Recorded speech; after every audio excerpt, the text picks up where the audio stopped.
pas s'empêcher d'avoir une certaine fierté de dire qu'on a démarré avec 50 adhérents et qu'on se retrouve avec la MEDEF qui regroupe 2000 entreprises, 40 000 salariés.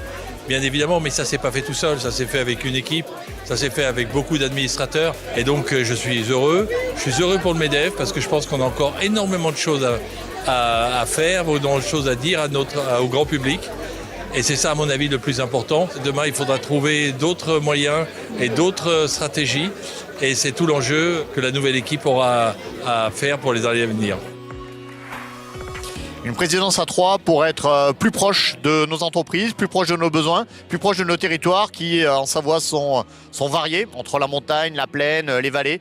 Donc il est absolument nécessaire de démultiplier nos forces pour être au contact des entreprises, comprendre leurs attentes, leurs enjeux et porter leur voix auprès des différentes parties prenantes. C'est forcément avec le secteur public et les politiques que nous devons porter la voix, bâtir ensemble, rechercher des solutions pour les bâtir et les mettre en œuvre, pour faire en sorte que les entreprises soient encore plus fortes, encore plus robustes et plus résilientes sur le territoire, dans l'intérêt de créer des richesses et créer des emplois sur nos territoires.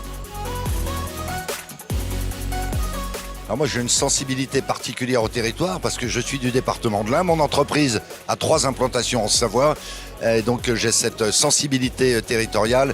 Puis j'ai un attachement particulier à la Savoie, bien sûr. Bernard Follier, qui est un ami qui a fait un boulot extraordinaire, Jean-Michel que je découvre, donc tout ça mis bout à bout fait que, encore plus aujourd'hui en Savoie que partout ailleurs, parce que je sillonne la France hexagonale et ultramarine, je suis très heureux. Faire combat commun et considérer que nous sommes sur un même chemin entre la sphère politique et la sphère de l'économie, c'est absolument essentiel. Il faut travailler sur les économies de notre fonctionnement. Nous devons préparer l'avenir, investir fortement pour préparer justement l'avenir. C'est absolument essentiel.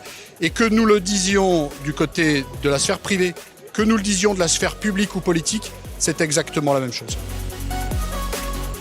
C'est un grand honneur d'être encore aujourd'hui partenaire de cet AG. C'est surtout l'occasion en fait de rappeler quelque chose de primordial, c'est que ce sont les entreprises qui font le dynamisme économique de notre région, de notre pays. Il faut bien rappeler que les entreprises sont facteurs de stabilité. Et nous, à la Banque de Savoie, nous sommes une PME bancaire et nous, tout notre rôle, c'est bien d'être auprès de nos clients pour les aider à contribuer à ce dynamisme économique. L'énergie a été un petit peu au cœur des débats, au cœur des messages. Et moi, en tant que professionnel de la fourniture d'énergie et de gaz, il me semble qu'on a toute notre place, tout notre rôle pour accompagner la démarche de coopération territoriale que chacun appelle de ses voeux. Et c'est pour ça qu'aujourd'hui, on est très, très heureux, très honorés et ravis d'être présents au sein du MEDEF Savoie pour accompagner l'ensemble des partenaires qui ont besoin de se professionnaliser et d'avoir des solutions concrètes présentes sur le territoire. Le partenariat avec le MEDEF est hyper important pour notre entreprise. Ça nous permet aussi de comprendre mieux certaines choses et puis de faire effectivement des rencontres qui sont très intéressantes au sein du MEDEF. C'est à nous d'être acteurs et ne pas subir obligatoirement ce côté défaitiste et être acteurs en développant la puissance de nos salariés avec les formations des jeunes. Ça, c'est des choses qui sont très importantes au sein de nos entreprises. La priorité, c'est qu'il faut qu'on soit mieux conscient que l'entreprise tracte tout le pays par l'emploi, la création de richesses, l'inclusion, la décarbonation. Et donc on doit revendiquer ça. Et dans un débat public français, un débat politique qui est pour le moins confus et très conflictuel, eh bien nous apportons, nous, de la rationalité, de la sérénité. Assumons ce que nous sommes.